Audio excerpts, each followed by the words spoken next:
નમસ્કાર મિત્રો, સ્વાગત છે તમારા આપણી ચેનલમાં. તો મિત્રો, ગયા વખતે આપણે એક વિડીયો ગયા વીકમાં સ્પેશિયલ હેલ્પર માટેનો પાર્ટ 1 ટ્રેડ સંબંધિત પ્રશ્નો. તો મિત્રો, તમને ખબર જ છે કે આમાં આપણે તૈયારી કઈ રીતે કરીએ છીએ. એક ક્વેશ્ચન, બરાબર, પછી એનું સોલ્યુશન, ખરેખર કઈ રીતે એનો જવાબ ઈ જ આવે છે, એનું એક સોલ્યુશન. અને જે સોલ્યુશન છે એ આપણી ઈ બુકમાંથી જ છે. ભાઈ, ઈ બુકનો કઈ રીતે ઉપયોગ છે અથવા કઈ રીતે આપણે પ્રિપેરેશન કરાવીએ છીએ આપણા કોર્સમાં જે પણ વ્યક્તિ જોડાયેલા છે અથવા જોડાવાની ઈચ્છા ધરાવે છે, તો એકવાર જુઓ કે કઈ રીતે આપણે પ્રિપેરેશન કરાવીએ છીએ. માર્કેટમાં આપણે કઈ રીતે બાકી બધા કરતાં અલગ છીએ, બરાબર. અને જો ખરેખર તમારે હેલ્પર બનવું તો એકવાર આપણા કોર્સની મુલાકાત લેજો અને તૈયારી કરવી હોય તો જોડાજો, બરાબર. અને સિલેક્શન મેળવવું હોય તો જ જોડાજો, બરાબર. એના માટે તમારે તૈયારી કરતી રહેવી પડશે. મિત્રો, જો કોઈ પણ પ્રશ્ન હોય તો ગમે ત્યારે આ નંબર ઉપર 908110 09195 પર તમે વોટ્સઅપ મેસેજ અથવા કોલ પણ કરી શકો છો. અને એકવાર આપણી એપ્લિકેશન ગુજરાત જ્ઞાન એપ્લિકેશન ડાઉનલોડ કરી લો, બરાબર. અને કોઈ પણ પ્રશ્ન હોય તો મેસેજ પણ કરી શકો છો. શરૂઆત કરીએ આપણે ટ્રેડ સંબંધિત પ્રશ્નોમાં. તો પહેલો પ્રશ્ન શું છે કે ઓટોમોબાઈલ એન્જિનના સંદર્ભમાં ટીડીસીનું પૂરું નામ જણાવો. આપણે ઓટોમોબાઈલ એન્જિનના સંદર્ભમાં બે વસ્તુ જોતા હોય, પિસ્ટન અને સિલિન્ડર. એક વસ્તુ આવે ટીડીસી ને એક આવશે બીડીસી. તો મિત્રો, ઘણા લોકોને ટીડીસી અને બીડીસીનું ફૂલ ફોર્મ જ ન ખબર હોય. તો ઓટોમોબાઈલ એન્જિનના સંદર્ભમાં ટીડીસી એટલે થાય મિત્રો ટોપ ડેડ સેન્ટર. શું થાય? Top dead centre.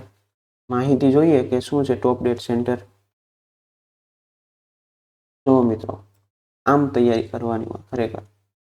એન્જિનમાં આવતા મહત્વના મિત્રો, આ આપણી ઈ બુકનું જ છે ભાઈ. આ આપણે ઈ બુકનું છે. આપણે ઈ બુક વ્યવસ્થિત આકૃતિ સાથે ડિઝાઇન કરેલી છે કે જે કોઈ પણ અજાણ વ્યક્તિ પણ એકવાર વસ્તુ જોવે તો એને થોડી એને આઈડિયા આવી જાય, કારણ કે આપણે પ્રસ્તાવના ટાઈપ બેઝિક બનાવ્યું છે. એન્જિનમાં આવતા મહત્વના શબ્દની ઓળખમાં આવશે. પહેલા આવશે બોર. સિલિન્ડરના બેરલના જે વ્યાસ છે, આ જે છે સિલિન્ડર છે, એના જે બેરલનો આ જે વ્યાસ છે એને શું કહેવામાં આવે? બોર.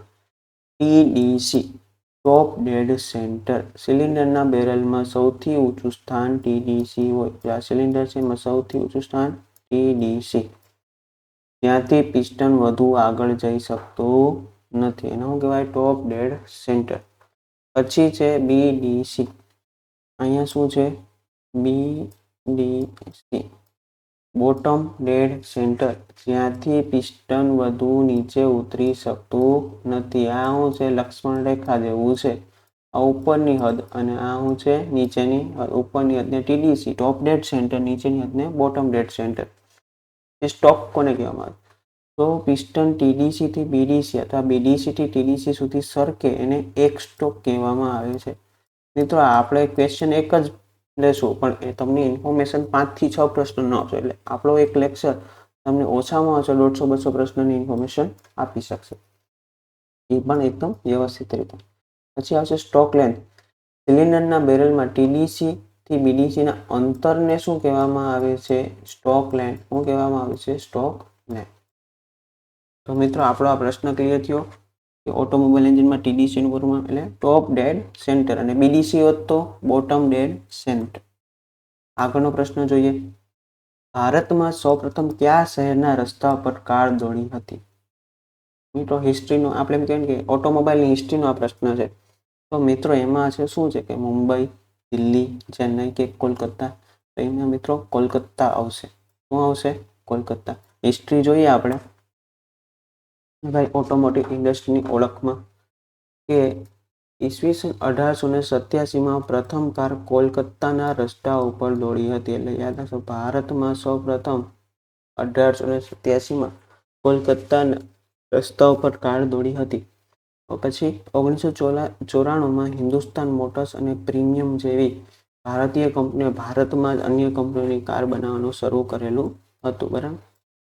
1940માં મારુતિ ઉદ્યોગ લિમિટેડનો પ્રારંભ થયો અને મારુતિ સુઝુકીનું પ્રથમ જોઈન્ટ એક વેન્ચર થયું હતું. એ તો તમને બધું ખબર છે, મારુતિ અને સુઝુકી. શ્રીમતી ઇન્દિરા ગાંધી દ્વારા સૌપ્રથમ 1983માં મારુતિની કારને 800 કારને લોન્ચ કરવામાં આવી હતી. મિત્રો, પ્રશ્ન પૂછાઈ શકે, મારુતિ 800 કાર કયા પ્રધાનમંત્રી દ્વારા લોન્ચ કરવામાં આવતી? તો સૌપ્રથમ ઇન્દિરા ગાંધી દ્વારા મારુતિ 800 કારને લોન્ચ કરવામાં આવી હતી. ક્યારે? 1983માં.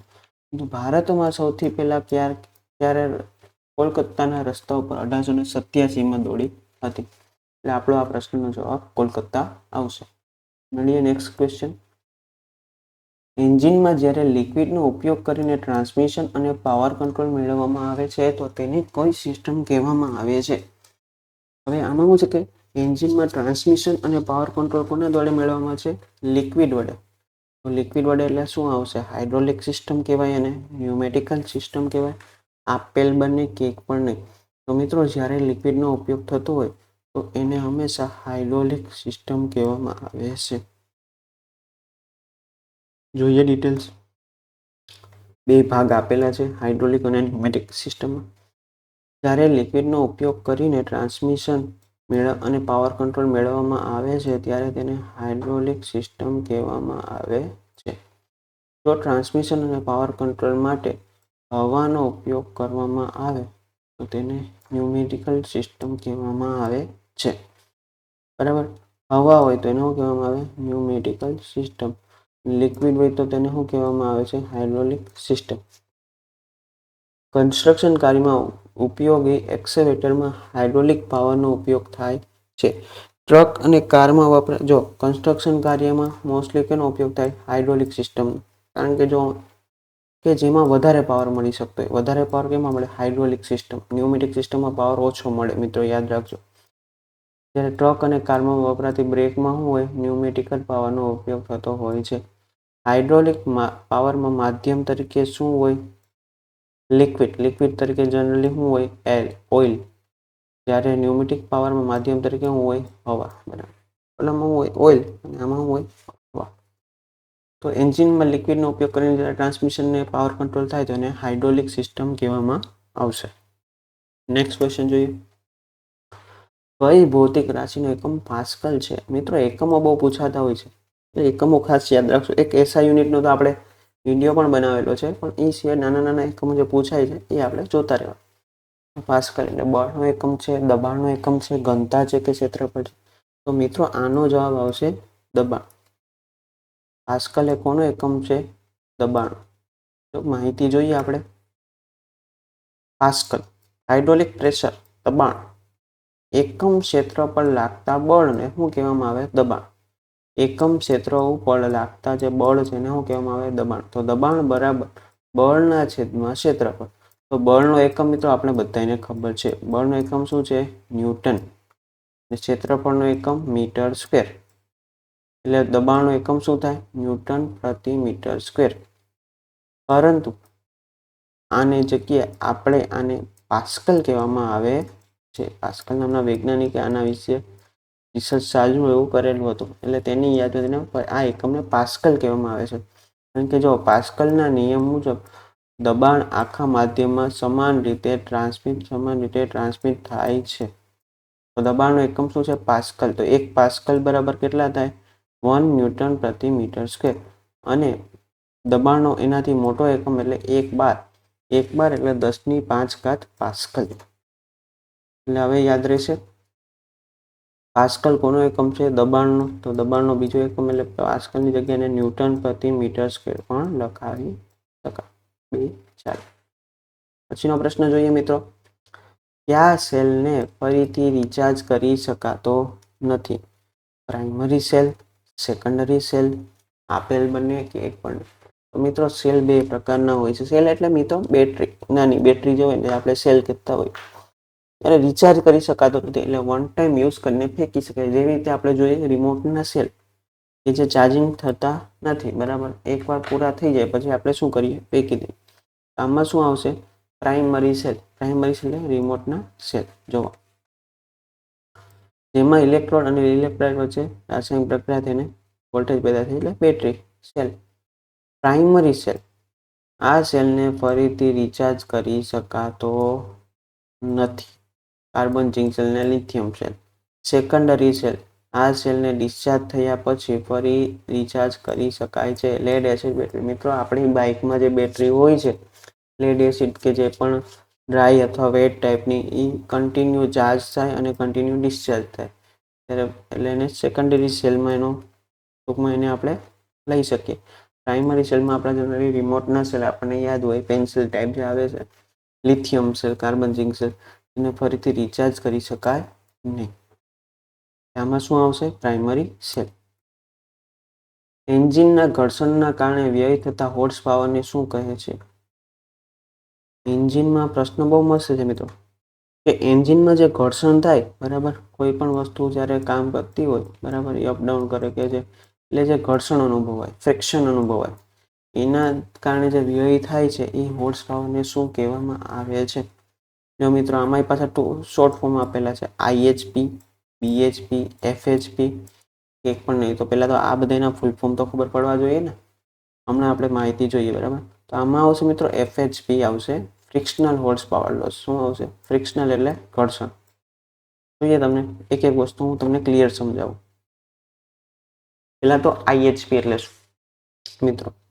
મિત્રો આ બધું આપણી બુકનું છે, કોઈ બહારથી લીધેલું નથી. અને IMP પ્રશ્નો છે બધા. IHP એટલે ઇન્ડિકેટિંગ હોર્સ પાવર. એન્જિનના સિલિન્ડરની અંદર પેદા થતા પાવરને શું કહેવામાં આવે છે? તો કે IHP કહેવામાં આવે છે. IHP બરાબર PMLAN × 4500. PM એટલે દબાણ થાય, પ્રેશર થાય. L એટલે સ્ટ્રોકની લંબાઈ, A એટલે પિસ્ટનનું ક્ષેત્રફળ, N એટલે 1 મિનિટમાં પાવર સ્ટ્રોકની સંખ્યા 2 હોય કે 4 હોય, અને K એટલે સિલિન્ડરની સંખ્યા. એટલે તો શું છે? ઇન્ડિકેટિંગ હોર્સ પાવર, એટલે જે ખરેખર જે જનરેટ થાય છે સિલિન્ડરની અંદર, એને શું કહેવાય? Indicating horse power. એના પછી આવશે, પછી આ બીજી બેઝિક ઇન્ફોર્મેશન છે જે તમારા માટે બહુ કામની છે, એટલે મેં આમાં લીધેલી છે. Horse power. તો સોસાયટી ઓફ ઓટોમોબાઈલ એન્જિનિયર મુજબ પાવર માપવાનો એકમ છે, તેને ટૂંકમાં HP વડે દર્શાવવામાં આવે છે. એન્જિનનો મિત્રો જે પાવર છે એને આપણે HP વડે દર્શાવશું. 1 HP એટલે 4500 kg વજનને 1 મિનિટમાં 1 મીટર જેટલું અંતર કાપવા માટે લાગતી જરૂરી શક્તિ. 1 HP એટલે શું છે? 4500 કિલોગ્રામ જેટલા વજનને 1 મિનિટમાં 1 મીટર જેટલું અંતર કાપવા માટે લાગતી જરૂરી શક્તિ. હવે છે થર્મલ એફિશિયન્સી. આઉટપુટ કાર્ય અને એન્જિનમાં બળતણની શક્તિના ગુણોત્તર થર્મલ એફિશિયન્સી કહે છે. જે આઉટપુટમાં જે મળે છે ફ્લાયવ્હીલ ઉપર, તેને ભાંગ્યા શું કરવાનું? એન્જિનના બળની શક્તિ, થર્મલ એફિશિયન્સી કહેવામાં આવે છે. હવે આપણે જે હતું IHP જોયું, તો હવે છે BHP, બ્રેક હોર્સ પાવર. એન્જિનના ફ્લાયવ્હીલ ઉપર જે મળે એને આઉટપુટને શું કહેવામાં? BHP, brake horse power. BHP બરાબર 2π×10⁻4500. N એટલે ક્રેન્કશાફ્ટ, બરાબર, સિમ્પલ જ છે. જો ક્રેન્કશાફ્ટ 1 મિનિટમાં થતી સ્ટ્રોકની સંખ્યા, અને T એટલે પેદા થતો ટોર્ક. Frictional horse power. એન્જિનના ઘર્ષણના કારણે જે લોસ થાય છે, જે વ્યય થાય છે, એને શું કહેવામાં આવે છે? FHP, frictional horse power. મિત્રો આપણા પ્રશ્નનો જવાબ આ છે, FHP. જો એન્જિનના ઘર્ષણના કારણે થતા વ્યય થતા હોર્સ પાવરને શું કહેવાય છે? FHP, frictional horse power. મિત્રો આના ત્રણેયના ફૂલ ફોર્મ પણ પૂછાઈ શકે. IHP એટલે ઇન્ડિકેટેડ હોર્સ પાવર, બરાબર, BHP એટલે બ્રેક હોર્સ પાવર, અને FHP એટલે ફ્રિક્શનલ હોર્સ પાવર. આ સાથે જો બીજી માહિતી પણ આમાં આપેલી છે. મિકેનિકલ એફિશિયન્સી, એન્જિનના BHP અને IHP ના ગુણોત્તરને શું કહેવામાં આવે છે? મિકેનિકલ એફિશિયન્સી કહેવામાં આવે છે. પછી છે ફાયરિંગ ઓર્ડર. મલ્ટી સિલિન્ડર એન્જિનમાં દરેક સિલિન્ડરમાં મળતા પાવર સ્ટ્રોકના જે ક્રમ છે, સિમ્પલ જ છે. પાવર સ્ટ્રોકના ક્રમને શું કહેવામાં આવે છે?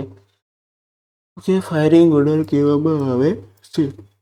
4 સિલિન્ડર એન્જિનમાં ફાયરિંગ ઓર્ડર 1342 હોય છે, અથવા 1243 હોય છે. મિત્રો આ તૈયારી જ્યારે તમે કરતા હોય ને, તો મિત્રો આવી રીતે તૈયારી કરવાની. તમે પ્રશ્ન ભલે એક જુઓ, પણ એ પ્રશ્નની ડિટેલ્સ બધી જોવાની. એટલે એ પ્રશ્ન સાથે જેટલું કનેક્ટેડ છે એ બધું તમને ખબર પડી જાય. એટલે તમારે જે પરીક્ષામાં જે તમે ક્વેશ્ચન વાંચો એટલે તમને આઈડિયા આવી જાય. ઘણા પ્રશ્નો એવા હોય કે જે તમે વાંચેલા ન હોય, પરંતુ આવી રીતે તૈયારી કરેલા એ પ્રશ્ન તમને ઓટોમેટિક આવડી જાય. જો મિત્રો આપણા કોર્સની ડિટેલ્સ આવી ગઈ છે મિત્રો. સરસ મજાનો કોર્સ છે, ખૂબ જ વ્યવસ્થિત કોર્સ છે અને માર્કેટમાં આપણા જેવો કોઈનો કોર્સ નથી. કદાચ તમે એકવાર ચેક કરો તો હેલ્પરનો કોર્સ છે, બરાબર. 100 ગુણનો સંપૂર્ણ અભ્યાસક્રમ મિત્રો. એટલે પૂરેપૂરું તમને કન્ટેન્ટ આપીએ છીએ, પણ એમ નહીં કે તમને બહુ બધું આપી દે ને એમાં કેટલું કરવું. એક લિમિટેડ કે આટલી તૈયારી કરવાથી તમને બધું આવડી જાય છે. આઈટીઆઈના 14 મટીરિયલ ટેસ્ટ સ્પેશિયલ તમારા માટે, થિયરીની e book special e book તમારા માટે આપણે બનાવેલી છે. જે સામાન્ય જ્ઞાન છે, ઇતિહાસ, ભૂગોળ, ગુજરાત કરંટ, અંગ્રેજી, ગુજરાતી, વ્યાકરણ, કોમ્પ્યુટર, એનું મટીરિયલ તો તમે જોયું જ હશે કઈ રીતે છે, કઈ રીતે વિડીયો લેક્ચર્સ છે એના. પછી તમામ વિષયની ટોપિક ટેસ્ટ પણ તમને આમાં આપેલી છે મિત્રો. તમારા માટે હાલ હવે લાસ્ટ ટાઈમમાં ડિસ્કાઉન્ટ ચાલી રહ્યું છે 849. પછી આ ડિસ્કાઉન્ટ આવશે નહીં. આ છેલ્લો ટર્મ છે, પછી ડિસ્કાઉન્ટ આપી શકાશે નહીં. અને જો ખરેખર તમારે હેલ્પર બનવું હોય ને તો એકવાર અમારા કોર્સની મુલાકાત લેજો, બરાબર. જો ખરેખર આવી રીતે આજે આપણે ફોટો મૂક્યો છે એવી રીતે બનવું હોય એકવાર ચેક કરજો, કારણ કે માર્કેટમાં આપણા કોર્સમાં કંઈક યુનિક છે, એ કંઈક અલગ, બરાબર. એ કામ ચલાવો નહીં કે ખાલી આપી દેવું, એવું નથી. ખરેખર તૈયારી કેમ કરવી ને એ તમને શીખવાડવામાં આવે છે. તો આજે જ પ્લે સ્ટોર ઉપરથી જઈ આપણી ગુજરાતની અને એપ્લિકેશન ડાઉનલોડ કરો અને કોઈ પણ પ્રશ્ન હોય તો ગમે ત્યારે આ નંબર ઉપર ફોન અથવા વોટ્સઅપ મેસેજ કરી શકો. 90 810 091 95. આગળ જોઈએ મિત્રો. વિશ્વમાં મોટરસાયકલ બનાવવામાં ભારત કયા ક્રમે છે? ઓહો, આપણા માટે ગર્વની વાત છે કે આપણે કયા ક્રમ હોઈશું મોટરસાયકલ બનાવીએ છીએ, એટલો ઉપયોગ કરીશું. પ્રથમ, બીજા, ત્રીજા કે ચોથા? મિત્રો આનો જે જવાબ આવશે કે આપણે બીજા ક્રમે છે મિત્રો. ખૂબ આપણા માટે ગર્વની વાત છે કે મોટરસાયકલ બનાવવામાં આપણે બીજા ક્રમે છીએ. પહેલા ક્રમે કોણ છે મિત્રો? કોણ હોય મિત્રો? ચાઇના છે. જોઈએ ડિટેલ્સ. 2000ની સાલથી લગભગ તમામ મોટી કંપનીઓ દેશના વિવિધ ભાગોમાં બાઇકનું અને મોટરસાયકલનું ઉત્પાદન શરૂ કરેલ છે.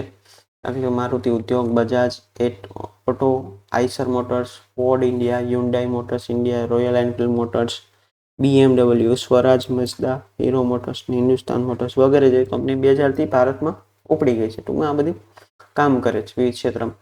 વિશ્વના ટ્રેક્ટરના ઉત્પાદનમાં ભારત બીજા નંબરે છે. જો મિત્રો આ એક અગત્યનું, જે ખેતી માટેના સાધનો છે એમાં એક ટ્રેક્ટર છે, એમાં ભારત બીજા નંબરે છે. કોમર્શિયલ વ્હીકલમાં ભારત 5મા નંબરે છે.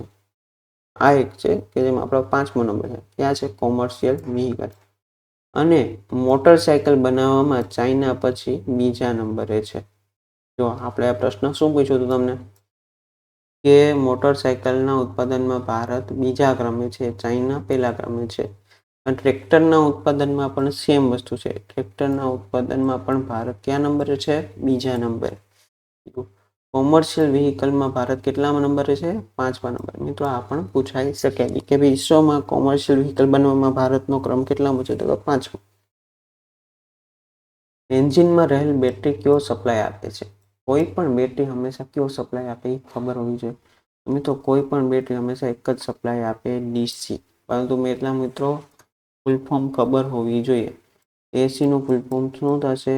Alternating current.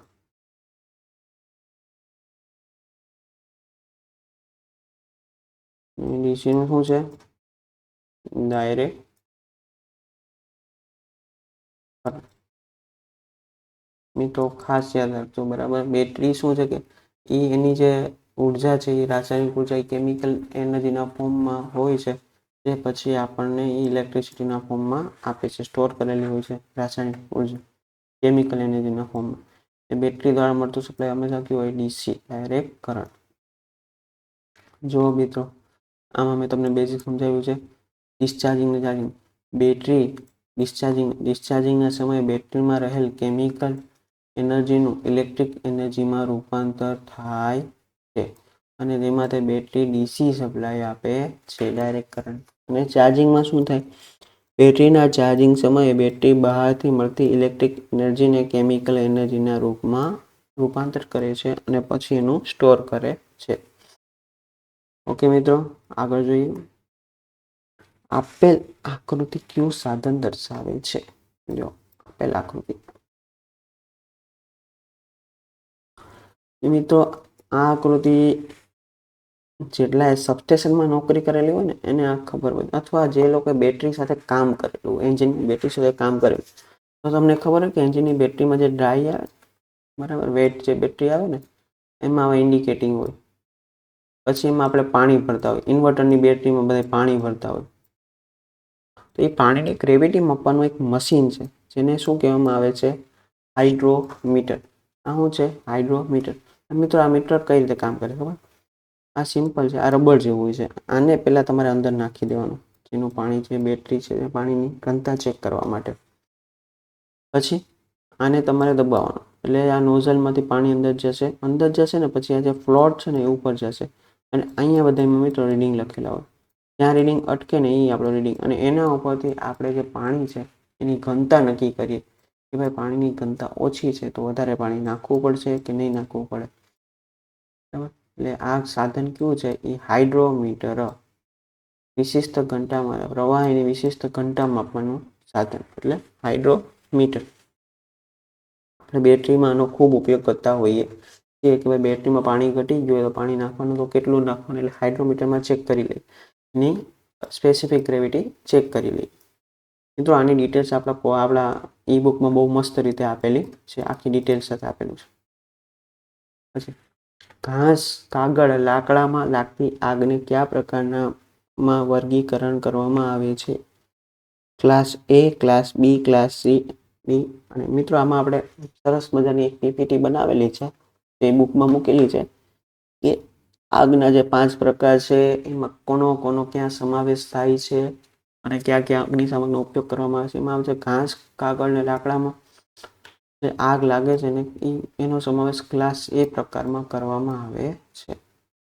તો એ પ્રકારની આગના ફાયર, ટાઈપ્સ ઓફ ફાયર, એ પ્રકારની ઘાસ, કાગળ, લાકડા, કોલસા અને કાપડ વગેરે જેવા ઘન પદાર્થોમાં લાગતી આગને ક્લાસ A પ્રકારની આગ કહેવામાં આવે છે. આવા પ્રકારની આગ બુઝાવવા માટે પાણી સૌથી ઉત્તમ છે. આ ઉપરાંત કાર્બન ડાયોક્સાઇડ વાયુનો પણ ઉપયોગ થાય છે. સેફ્ટી ડિવાઇસનો અભાવ પ્રકારના જોખમનો સમાવેશ કયા પ્રકારના જોખમમાં કરવામાં આવે છે? કે આપણે જે સેફ્ટી ડિવાઇસ છે એ જ આપણે યુઝ કરતા ન આવડતા હોય કે આનો વપરાશ કઈ રીતે કરવાનો છે, તો એના કારણે મિત્રો જો કોઈ જોખમ થાય ને તો એ જોખમનો સમાવેશ કેમાં કરવામાં આવે છે? જૈવિક જોખમમાં, માનસિક જોખમમાં, ભૌતિક જોખમમાં કે યાંત્રિક જોખમમાં?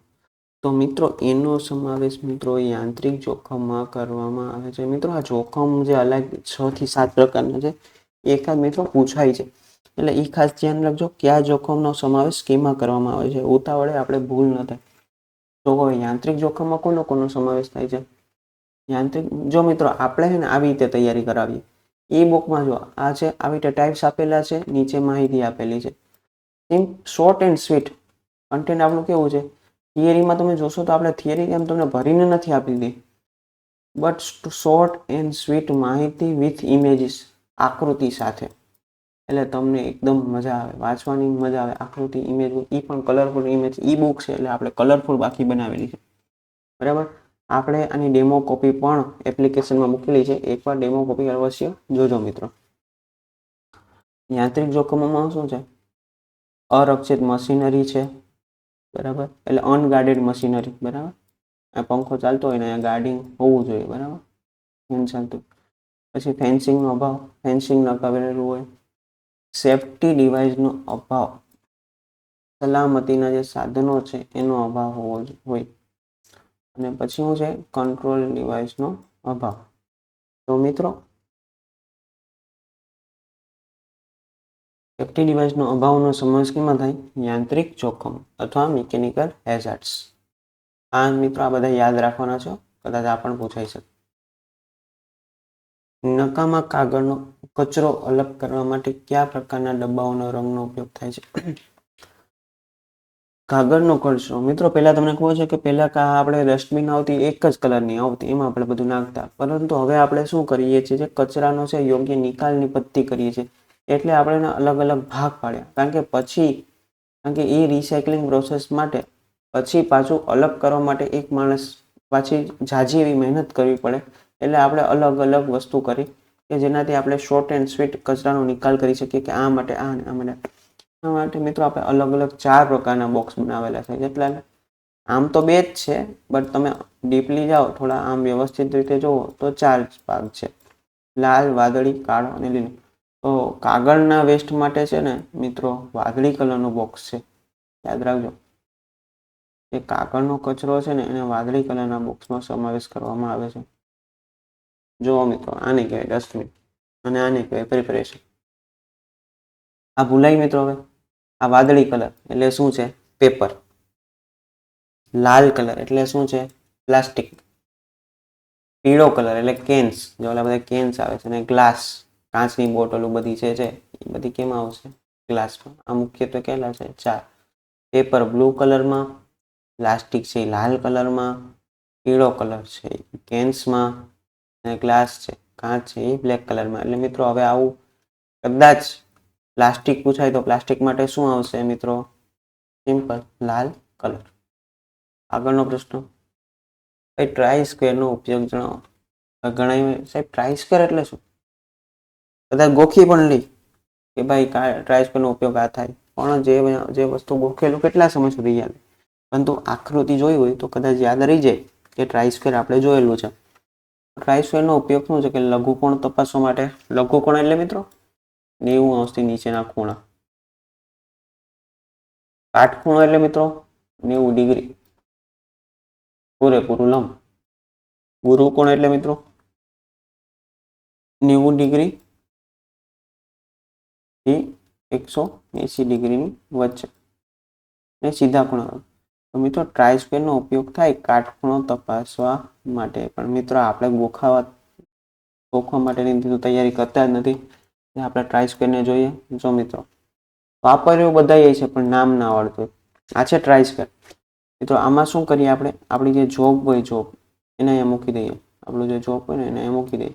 પછી જોઈએ કે આ અહીંથી સીધી લાઈનમાં છે, અહીંથી સીધી લાઈનમાં છે, એટલે કે બંને જોબની બંને બાજુ એકબીજાને લંબ છે કે નહીં. લંબ એટલે 90 ડિગ્રી. એટલે કાટખૂણાનો મુખ્ય ઉપયોગ શું છે? કાટખૂણો તપાસવા માટે, 90 ડિગ્રી તપાસવા માટે. અથવા આમાં કાટખૂણાની જગ્યાએ એમ પૂછ્યું હોય તો 90 ડિગ્રી તપાસવા માટે તો પણ ચાલે. પછીનો પ્રશ્ન જોઈએ. આપેલા વાઇસનું નામ જણાવો. આ વાઇસને કયો વાઇસ કહેવામાં આવે છે? In vice, quick releasing vice, hand vice કે પણ નહીં? તો મિત્રો આ નાનકડો એવો વાઇસ છે એને શું કહેવામાં આવે છે? તો એને કહેવામાં આવે છે હેન્ડ વાઇસ.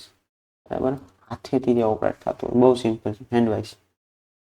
પછીનો પ્રશ્ન જોઈએ મિત્રો. ફિલર ગેજનો ઉપયોગ શું? અહીંયા ફિલર ગેજ જ ખબર ન હોય તો ફિલર ગેજ પહેલા ખબર હોવી જોઈએ. પહોળાઈ તપાસવા માટે, ઊંચાઈ તપાસવા માટે, લંબાઈ તપાસવા માટે કે મેટિંગ પાર્ટ્સ વચ્ચેની ગેપ તપાસવા માટે? તો મિત્રો ફિલરનો ઉપયોગ છે મેટિંગ પાર્ટ્સ વચ્ચેની ગેપ તપાસવા માટે. જો ફિલર ગેજ, આ ફિલર ગેજનો ઉપયોગ શું છે કે જે મેટ્સ પાર્ટ છે, મેટિંગ પાર્ટ છે, એની વચ્ચે કેટલો ગેપ રહેલો છે, આનો ઉપયોગ શું છે? ગેપ તપાસવા માટે. એ ગેપના કારણે એન્જિનમાં આવો નાનો મોટો ગેપ રહી જાય તો લીકેજના પ્રશ્નો, નાનો મોટો ઘણા બધા પ્રશ્નો ઉત્પન્ન થાય છે. ત્યારે આ ફિલર ગેજની મદદથી આપણે ગેપ તપાસવા માટે આના ફિલર ગેજનો ઉપયોગ થાય છે. સિમ્પલ જ છે કે ગેપ તપાસવા માટે ફિલર ગેજ વાપરવામાં આવે છે. તો મિત્રો હજી લગી જો તમે આવી રીતે જ તો તમારે તૈયારી કરવી હોય તો આપણા કોર્સ સાથે અલગ ફરજિયાત જોડાજો અને ખરેખર તમે સિલેક્શન મેળવશો. જો તમે મહેનત કરવાની ધગશ થઈ છે તમારી, તો આપણી રીતે જોડાઈને આવી રીતે તૈયારી કરશો તો તમારું સિલેક્શન થશે. મિત્રો કોઈ અન્ય, હું તમને ગેરંટી આપું છું કે તમારે કોઈ અન્ય મટીરિયલ, અન્ય કોઈ સાહિત્ય, અન્ય કોઈ કોર્સ, કોઈની મુલાકાત લેવાની જરૂર નથી. આપણે તમને એટલું વ્યવસ્થિત અને પરફેક્શન સાથે કામ કરાવીએ છીએ. ખાલી તમે જોવો કે આપણે કઈ રીતે તૈયારી કરીએ છીએ. તો હવે જોઈએ આગળનો પ્રશ્ન કે 10 અંશથી ઉપરના ખૂણા અને સાંકડા ખાંચા પાડવા માટે શેનો ઉપયોગ થાય છે? જો મિત્રો ફાઇલ આવી પણ કેટલો 10 અંશથી ઉપરના ખૂણા માટે સ્ક્વેર ફાઇલ, હાફ રાઉન્ડ, ત્રિકોણાકાર કે નાઇફ એજ ફાઇલ? તો મિત્રો આમાં આવશે નાઇફ એજ ફાઇલનો ઉપયોગ 10 અંશથી ઉપરના ખૂણા અને સાંકડા ખાંચા પાડવા માટે તેનો ઉપયોગ થાય છે. જો નાઇફ એજ ફાઇલ છે, જો અહીંથી કેવું થઈ જાય, અહીંથી એકદમ ચપટું થઈ જાય, એકદમ નાનું થઈ જાય છે. બરાબર, આ ફાઇલને કઈ કહેવાય? નાઇફ એજ ફાઇલ. મિત્રો કદાચ આની ઇમેજ આપેલી હોય તો આ આપણે આવડવું જોઈએ કે આ ફાઇલ કઈ છે, નાઇફ એજ ફાઇલ. મિત્રો આપણે ફાઇલનું એક અલગથી ચેપ્ટર જ બનાવેલું છે જેમાં બધી પ્રકારની ફાઇલ કવર કરેલી છે. પછીનો પ્રશ્ન જોઈએ કે ડીસી જનરેટરમાં ઇન્ડ્યુસ ઈએમએફ. જનરેટરનું કામ શું છે? ઈએમએફ ઇન્ડ્યુસ કરવું, ઇલેક્ટ્રિસિટી ઇન્ડ્યુસ કરવી. દિશા શોધવા માટે કયા નિયમનો ઉપયોગ થાય છે? તો કોર્કસ્ક્રૂનો નિયમ, જમણા હાથનો નિયમ. જમણા હાથનો નિયમ કોનો? જો અહીંયા કંઈ ચોખવટ નથી. ફ્લેમિંગનો ડાબા હાથનો નિયમ અને ફ્લેમિંગનો જમણા હાથનો નિયમ. તો મિત્રો સિમ્પલ કહો, બરાબર, જનરેટર જ છે ને એટલે જમણા હાથનો નિયમ આવશે. જો એટલું યાદ રાખજો, જ ને જ. જનરેટર માટે જ જમણા હાથનો નિયમ, પણ કોનો? ફ્લેમિંગનો.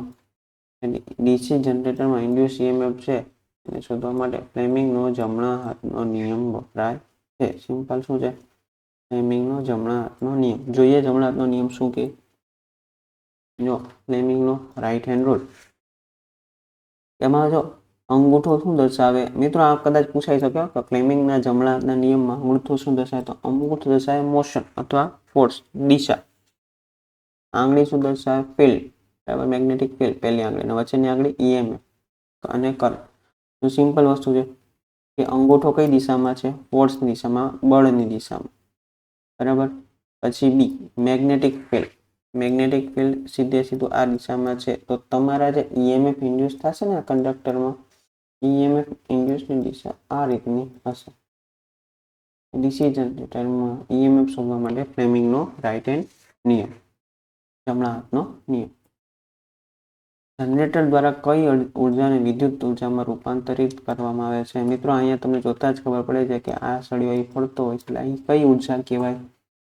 તો એને કાઇનેટિક એનર્જી, બરાબર, અથવા કાઇનેટિક એટલે કાઇનેટિક. મિત્રો ઇંગ્લિશ શબ્દ તમે કાઇનેટિક એક અલગ શબ્દ માટે છે અને જનરલી શું કહેવામાં આવે? Mechanic energy. કાઇનેટિક એનર્જી એ મિકેનિક એનર્જીના જે પેટા પ્રકાર છે એમાં આવે છે, બરાબર. તો આને કઈ એનર્જી કહેવામાં આવે છે? Mechanical energy. તો જનરેટર આવશે તો શું આવશે? જનરેટર મિકેનિકલ એનર્જીને વિદ્યુત ઉર્જામાં રૂપાંતર કરે છે. મિત્રો આ જ વસ્તુ કદાચ અહીંયા મોટર આપેલું હોય તો આપણે શું કરશું? તો મોટરને આપણે સપ્લાય આપીએ છીએ એટલે મોટર ઇલેક્ટ્રિકલમાંથી એટલે વિદ્યુત ઉર્જામાંથી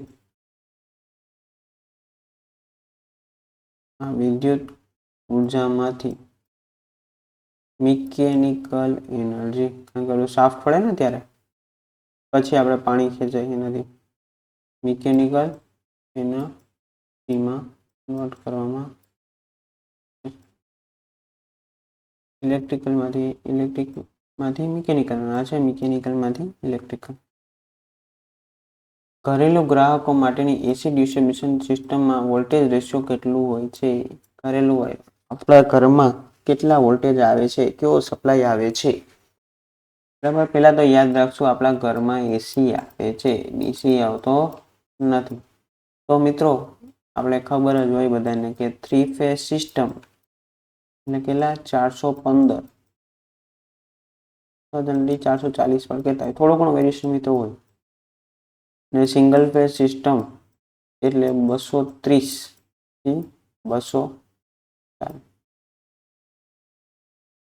આમાં શું આવશે? 415 અને 240 એસી વોલ્ટેજ. ઘણો પ્રશ્ન. એસી ટ્રાન્સમિશનનું કયું પ્રકાર સાર્વત્રિક સ્વીકારવામાં આવેલું છે? મિત્રો આપણે જોતા હોય, થાંભલા જોતા હોય, બરાબર, તો થાંભલામાં વાયર હોય તો એ વાયરમાંથી શું પસાર થાય? ઇલેક્ટ્રિસિટી, એસી સપ્લાય પસાર થતો. તો તમે આ થાંભલામાં જોતા હશો તો કયા પ્રકારના થાંભલામાં જે વાયર છે તમને સૌથી વધારે દેખાતા હોય? કેટલા વાયર? એમ 2 phase 4 wire, 2 phase 3 wire, single phase 2 wire અને 3 ફેઝ 3 વાયર. તો મિત્રો તમને ખબર જ છે કે આપણે થાંભલા જોઈએ એમાં 3 વાયર સૌથી થાંભલાની ઉપર 3 વાયર તમને જનરલી દેખાતા હોય જે 3 ફેઝ હોય 3 ફેઝ 3 વાયર બરાબર. પછી આપણે એમાંથી એક ફેઝ જોતો હોય તો ગમે એક ફેઝ અને પછી એક ન્યુટ્રલ લઈ એ ટ્રાન્સફોર્મરમાંથી ન્યુટ્રલ નીકળતો હોય એ લઈને આપણે સિંગલ ફેઝ મેળવીએ છીએ. પણ સાર્વત્રિક રીતે એસીનું ટ્રાન્સમિશન હંમેશા એમાં થાય. સાર્વત્રિક એટલે બધી જગ્યાએ 3 ફેઝ 3 વાયરના સિસ્ટમમાં થાય છે. જો તમને દેખાડું ઇમેજ જોવો છે આ બાજુ 3 વાયર તો ઘણા કે સાહેબ આ 6 વાયર છે પણ મિત્રો આ 3 ફેઝ અલગ છે, આ 3 ફેઝ અલગ છે. થાંભલાનો આપણે બે રીતે ઉપયોગ કરેલો છે બંને બાજુ. આ બાજુ પણ ઉપયોગ કરીએ છીએ, આ બાજુ પણ ઉપયોગ કરીએ છીએ. એટલે હંમેશા યાદ રાખશું કે એસી ટ્રાન્સમિશનનું સાર્વત્રિક પ્રકાર જે સ્વીકારવામાં આવેલું છે શું છે 3 ફેઝ 3 વાયર સિસ્ટમ. જો મિત્રો હવે આજનો આપણો જે લેક્ચર છે, આપણો વિડીયો લેક્ચર છે MCQ ટેસ્ટ સિરીઝ છે એનો વિડીયો અહીં પૂરો કરીએ છીએ. જો મિત્રો થેન્ક્સ ફોર વોચિંગ વિડીયો. જો તમને મિત્રો આ વિડીયો ગમ્યો હોય તો તમારે મિત્રો લાઈક કરવાનો છે અને ચેનલને સબસ્ક્રાઈબ કરવાનું છે અને વધુમાં વધુ તમારા મિત્રોને શેર કરવાનું છે. જો તમે તમારા મિત્રોને શેર કરશો જેટલો રિસ્પોન્સ સારો આવશે એટલા વધારે વિડીયો તમારા માટે બનાવવામાં આવશે. મિત્રો નીચે ઇન્સ્ટાગ્રામ વોટ્સઅપ ગ્રુપ લિંક આપેલી છે ડિસ્ક્રિપ્શનમાં, બરાબર. એમાંથી જોઈન થઈ જાજો. હજી લગી એપ્લિકેશન ડાઉનલોડ ન કરેલી હોય તો ગુજરાત જ્ઞાન આપણી એપ્લિકેશન ડાઉનલોડ કરી લેજો. અને મિત્રો એક વસ્તુ કહું છું, જો હેલ્પરમાં ખરેખર સિલેક્શન મેળવવું હોય તો એકવાર આપણી એપ્લિકેશનની મુલાકાત કમ્પલસરી લેજો. તમને આવી ટાઈપની ક્લિયર તૈયારી કરાવવામાં આવશે અને એમાં આપણે બધી ડેમો કોપી પણ મૂકેલી છે. એકવાર મિત્રો અવશ્ય જોજો. તો મિત્રો થેન્ક યુ આવા વિડીયો જોવા માટે ચેનલને લાઇક શેર અને સબસ્ક્રાઈબ કરજો. ઓકે મિત્રો, જય હિન્દ. મળશું હવે નવા લેક્ચરમાં એક નવા વિડીયો સાથે. જય હિન્દ.